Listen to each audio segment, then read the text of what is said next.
Bonjour à toutes et à tous, de bon matin pour une petite visite d'une de mes parcelles. Là l'idée c'est juste de proposer, alors pas vraiment un tuto, mais une petite vidéo qui s'adresse plus comment dire, aux novices dans le milieu de la gestion forestière. Aux novices par un novice parce que voilà, je n'aurais pas prétention à avoir beaucoup d'expérience, ça fait pas très longtemps que je me suis lancé dans la gestion forestière. Mais je me suis pris un peu de passion pour ça et là en l'occurrence j'ai fait une petite coupe et en faisant cette petite coupe je me suis aperçu qu'il y avait pas mal de trucs intéressants à montrer ou afin d'expliquer des choix éventuels en termes de gestion sylvicole. Donc là on est sur une parcelle assez grande, qui fait 40 arts. Qui est pas du tout régulière. C'est-à-dire que là en face on a un peuplement de chênes assez dense. Puis là-bas on a plus des espèces d'ouvertures un peu, des petites prairies de fougères, beaucoup moins denses. Ça fait des petites zones boisées, on va dire. Donc c'est une parcelle qui m'avait été présentée comme étant très médiocre, avec un taux de croissance hyper faible. On va dire, ah, tu verras, là les arbres ici ils doivent avoir au moins 50 ans, ils sont tout petits et tout. Il s'avère que c'est pas tout à fait vrai, hein, parce que j'ai compté des cernes sur certains pieds coupés, et là on a des tiges qui ont 20, 25, 30 ans maximum. Il y en a quelques gros là-bas où on est plus sur du 40 ans. Mais voilà, c'est moins âgé que ce qu'on m'avait annoncé, donc il y a quand même une croissance qui est là, quoi. Donc là j'ai fini ma coupe, et du coup maintenant je vais expliquer un petit peu les choix que j'ai pu faire. Donc là, comme vous voyez, sur cette souche, j'ai enlevé des pieds, enfin j'ai enlevé des tiges, qui étaient très vilaines, qui partaient un peu dans tous les sens par là. Et donc je les ai supprimées pour garder que cette belle tige bien droite. Et là en fait on a ce qu'on appelle un arbre d'avenir, un chêne d'avenir, qui a une tête qui est pas trop mal développée pour son âge, qui est monté assez haut, hein. Là franchement la première branche on va dire elle est à peut-être 7-8 mètres. Donc pour son âge honnêtement c'est vraiment pas mal. Et donc là le fait d'avoir supprimé des tiges sur la souche, ce qui fait que la souche elle va se concentrer uniquement sur cette tige là. Donc cette tige elle va connaître un regain de vitalité. Et vu qu'on a enlevé quelques tiges à droite à gauche, ça a libéré de l'espace en l'air, à peu près de tous les côtés. C'est-à-dire j'ai enlevé plusieurs tiges pour lui libérer de l'espace, qu'il puisse profiter de plus de lumière et faire de la davantage de photosynthèse en haut. Et voilà, donc là on a une tige d'avenir qui va pouvoir aussi profiter de plus de nutriments, puisque vu qu'on a enlevé quelques sujets autour euh, qui pompaient un peu de nutriments, là il va se retrouver avec un petit bonus de nutriments, d'espace, de lumière. Ce qui fait que là on peut être sûr que pour les 3-4 prochaines années, il va peut-être doubler, voire tripler sa croissance. Donc voilà, donc c'est pour ça que c'est intéressant d'opérer des petites coupes d'amélioration, on appelle ça, quand on laisse les plus beaux sujets. Et ça leur permet vraiment d'avoir un petit regain de vitalité. Donc des fois c'est utile de couper sur une parcelle qui est un peu en train de végéter, couper un petit peu de bois, ça permet de rebooster un peu tout ça. Donc là c'est pareil, une tige d'avenir qui est un peu plus dégarnie, mais là on devine qu'à sa droite il y avait une ou deux tiges qui... ils sont là, les voilà. Donc que j'ai enlevé. Ça a libéré de l'espace, donc ça permet d'avoir plus de lumière pour lui, et lui va pouvoir combler et se développer un peu aussi sur sa droite. Du coup voilà. Donc là, On a une tige qui est à peu près droite, mais bon, il y a des petits zigouigouis. Ce qu'il faut se dire, c'est quand, vu l'âge qu'il a, en fait, en grandissant, il va rééquilibrer ça et il va se, comment dire, ça va se corriger un petit peu avec l'âge. Ce qui compte, c'est qu'il soit bien droit. Et donc là, on a des arbres d'avenir qui un jour pourront faire de la planche, du meuble, peut-être du mérin, qui sait, on sait jamais. Donc là, pareil, on a fait une petite sélection. Donc là, on devine un petit peu, hein, dès qu'il y a une petite trouée comme ça, c'est une tige en moins. Et donc, on libère un peu d'espace pour les plus beaux. Bon, tout fera pas. Il y a des arbres qui. En fait, il y a des arbres qui feront des tiges d'avenir, qui feront des beaux sujets plus tard. Puis il y a des arbres plutôt qu'on peut qualifier d'arbres accompagnateurs, qui vont plus jouer un rôle de protection. Alors je m'explique. Là, je vais prendre. Il y a un truc qui est intéressant à montrer. C'est que là, on a des arbres qui sont plutôt vilains pour faire du bois d'œuvre. On a des souches de chêne assez costauds qui feront jamais du bois d'œuvre. Ils feront que du bois de chauffage ou juste ils sont beaux en tant qu'arbres, on va dire. Et qui ont pas mal de branches latérales.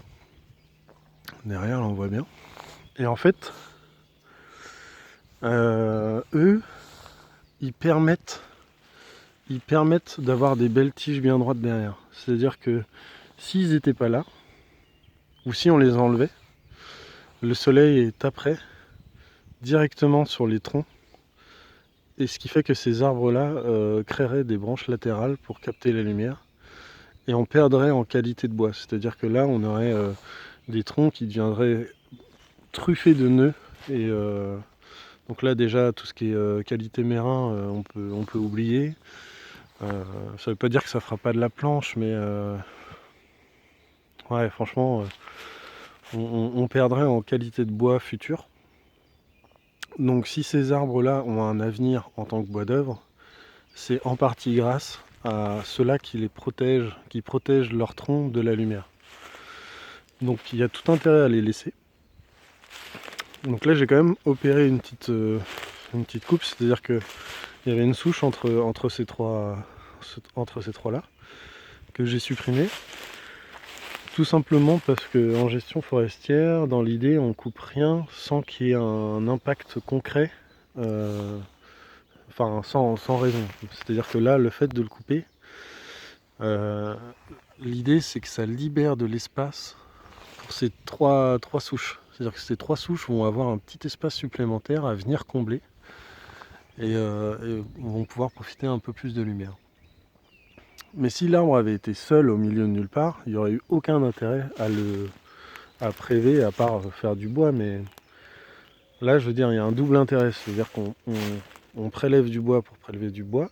Et en plus de ça, on apporte une utilité aux arbres restants. Et ces arbres-là, bon, ils font jamais rien de très intéressant, mais ils sont beaux à conserver, disons, en tant qu'arbre. À la limite, il y a peut-être cette tige-là, où là, on a quelque chose de beau quand même. Du coup, voilà. Bon, là, au passage, je montre un petit peu mon équipement. Donc là, j'ai un micro-tracteur 26 chevaux, 4 roues motrices, avec une petite remorque forestière, qui est ce type de remorque est assez peu utilisé en France, j'ai l'impression. Ça vient plutôt des pays scandinaves. Et c'est hyper pratique, ça permet de passer partout. Là on se rend pas compte, mais avec ce petit tracteur là, moi je peux tirer quand même des grumes de chêne qui font 1 tonne quoi. Ça reste quand même vachement puissant. Et ça a l'avantage que vu qu'il est très léger, enfin il fait 1 tonne, 1 tonne et quelques, ça tasse pas les sols. Et nous on est dans une région très argileuse et voilà, quand on voit les gros engins forestiers qu'il peut y avoir, bah, ça tasse les sols et ça bousille le patrimoine.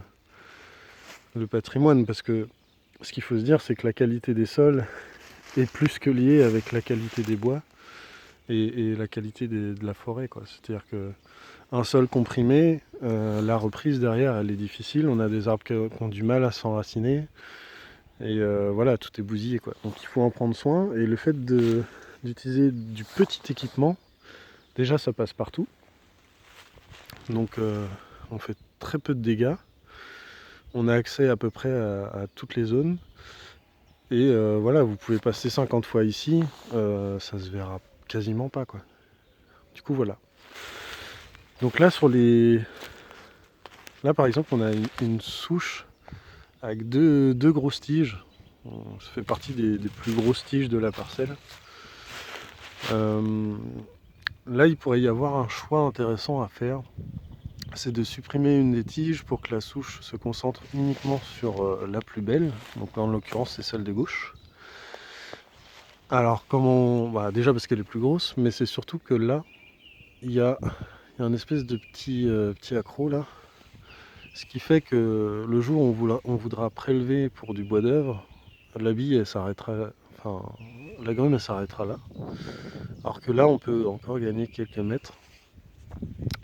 Donc on a beaucoup plus intérêt à laisser cette tige là grossir et devenir un jour vraiment un bel arbre qui donnera une belle grume. Je dis ça, ce sera dans 100, 150 ans, on verra. Là celui-ci il n'est pas très âgé, il doit avoir 40 ans. Donc il a encore de beaux jours devant lui. Donc là l'idée ouais, ce serait de prélever celui de droite. Je le fais pas à cette coupe là. Ce sera la prochaine coupe d'éclaircie dans peut-être 6-7 ans. Tout simplement parce que j'ai déjà fait un peu d'espace autour. Notamment pour celui-ci. Et si j'enlevais celui-ci, ça créerait vraiment un espace un peu trop grand. Et ce qu'il faut se dire, c'est que les arbres se protègent les uns des autres, notamment des vents. Enfin, ils se protègent mutuellement deux choses d'une. Le fait de garder une certaine densité, ça permet qu'il n'y ait pas trop de lumière qui éclaire les troncs, afin qu'ils ne fassent pas des branches latérales, mais plutôt qu'ils se concentrent sur les têtes et se protéger des vents. Et là-bas par exemple, tiens, on voit cette tige tordue là. Il y a quelques années elle était droite, mais vu que là il y a eu un gros espace il y a une grosse coupe à côté, bah voilà, la tige elle penche. Elle penche, elle a subi des vents, elle a perdu l'équilibre qu'elle avait grâce aux autres arbres, et du coup elle penche. Celui-ci c'est pareil. Donc là en fait sur la parcelle d'à côté, ils ont voulu faire un raccourci, c'est-à-dire qu'ils ont laissé des chênes dits d'avenir, mais au lieu de faire allez peut-être 4 éclaircies avant d'arriver à là, au fond même plus que ça, ils ont grillé des étapes et là on se retrouve avec un patrimoine complètement bousillé, avec des chênes qui n'ont aucun avenir parce qu'ils sont truffés de petites branches.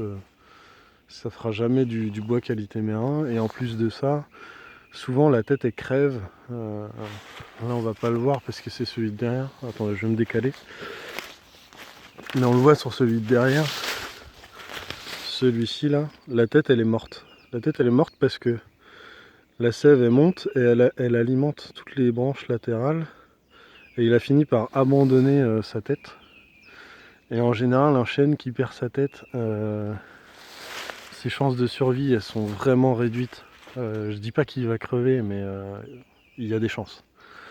Donc là on a une parcelle, en plus c'est une grande parcelle, qui a aucun avenir, à part une gestion sous taillis, donc c'est-à-dire on coupe tous les 20-25 ans, on attend 25 ans, on recoupe, ainsi de suite, ainsi de suite. Et là en termes de production de bois, d'œuvre, il n'y a rien.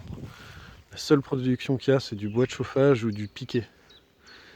Donc là on laisse tomber tout ce qui est menuiserie, tout ce qui est... Et c'est un gâchis monumental. Ici avant c'était du chêne exactement comme là quoi. Et il devait probablement y avoir des chênes beaucoup plus gros. Là on est sur une parcelle qui est très jeune. C'est ma plus petite coupe que j'ai faite. J'avais fait une éclaircie sur une grosse futée avec une moyenne d'âge de 80 ans et des chênes qui avaient jusqu'à 150 ans. Et donc là, en comparaison, c'est vraiment ridicule, mais il y a quand même des belles choses. Là, ça, on a une belle tige d'avenir, quoi. Donc, euh, donc voilà, c'est un patrimoine qu'il faut respecter, et le fait de faire des petites coupes régulièrement, tous les 5, 6, 7 ans, ça permet à la fois de tirer un petit peu de ressources et d'améliorer son patrimoine, puisque on laisse toujours les plus beaux sujets. Tiens, là par exemple, j'ai fait le choix que je proposais là, c'est-à-dire on a une souche, supprimer une des tiges pour laisser la plus belle. Et là, en l'occurrence, je l'ai fait pour permettre de libérer un petit peu d'espace pour que ces deux-là profitent un peu plus. Après, des fois, il y a certaines souches où il va y avoir deux tiges. On peut tout à fait les laisser, ça n'empêche pas qu'elles grossissent tout aussi bien en fait. C'est-à-dire que la croissance est un peu plus réduite vu qu'il y a deux tiges, mais, euh, mais s'ils vont bien ensemble, s'ils fonctionnent bien en paire, autant les laisser. Là, c'était vraiment parce que ça permettait vraiment d'offrir une petite trouée qui va profiter à tous les arbres autour qui vont venir compléter cet espace qu'il leur est proposé. Du coup, voilà. Et donc là, sur un espace qui n'est pas très grand, j'ai fait 10 terres de bois. Ça m'a pris une petite semaine. Voilà. Petite gestion, tranquillou, on y va doucement. Et là, moi je suis à peu près sûr que tous les arbres qui y sont restés vont vraiment connaître un regain de croissance et ils vont être boostés pour les 4 prochaines années. Donc ce sera à moi de vérifier comment ça évolue, voir si les choix que j'ai faits sont les bons, etc. Et donc tous les petits branchages aussi issus des têtes, moi j'en fais des petits tas que je mets au pied des plus beaux arbres qui restent. Tout simplement parce que dans les années qui vont venir, ça va se décomposer assez vite, surtout que là c'est du chêne. Et ça va venir enrichir le sol, créer de l'humus. Et donc ça va aussi créer un apport de nutriments supplémentaires. Donc en fait, au final, quand on fait une coupe d'éclaircie, c'est vraiment un boost énorme pour les arbres qui restent, quoi. Ils ont plus de lumière, plus de nutriments, plus d'espace. Voilà, c'est juste qu'il ne faut pas griller les étapes et faire comme ce que je vous ai montré à côté. Il faut y aller petit à petit. Par exemple là, la tige du milieu, elle est très belle. Peut-être que dans 8 ans, il faudra supprimer celui-ci pour offrir un peu plus d'espace. Puis 8 ans après, peut-être celui de gauche. Et au final, celui-ci, il n'en restera plus qu'un dans cet espace-là, mais il aura grossi et il occupera vraiment un espace beaucoup plus important. Mais il faut y aller vraiment doucement. Là, en l'occurrence, cette souche-là, moi, je touche à rien parce que euh, y a... les trois sont assez beaux. Même les quatre, enfin tout ce qu'il y a ici, en fait, est plutôt beau. Donc j'y touche pas trop. J'ai dû supprimer... Si, là, j'ai supprimé deux petites tiges. Si, devant. Là, j'en ai supprimé un peu devant pour qu'ils aient un peu plus de lumière.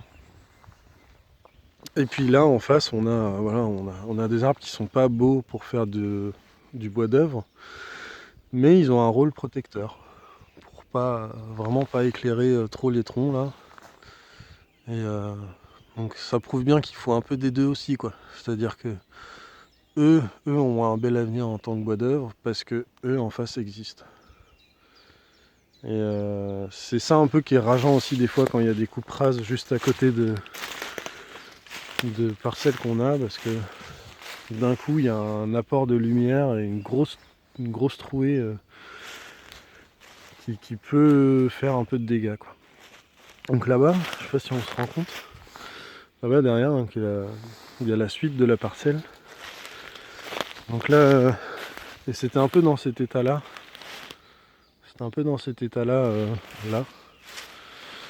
Et donc là, j'ai vraiment gardé toutes les plus belles tiges. Il y a différentes générations, différentes tailles. Ça, c'est important.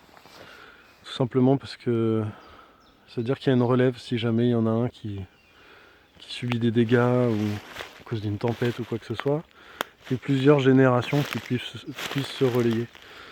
Et là-bas, sans le savoir, ça paraît être vraiment un peu partir dans tous les sens, mais il y a aussi des beaux sujets comme ce que j'ai pu faire. C'est juste qu'il faut bien observer, faire la bonne sélection. Donc voilà pour la petite visite. Bon, il y aurait tout un tas de choses à dire, hein, mais je vais m'arrêter là pour cette fois-ci. Et je tâcherai de faire peut-être des petites vidéos si jamais je vois des choses intéressantes à montrer. Voilà, j'espère que ça vous aura intéressé. Voilà, à plus.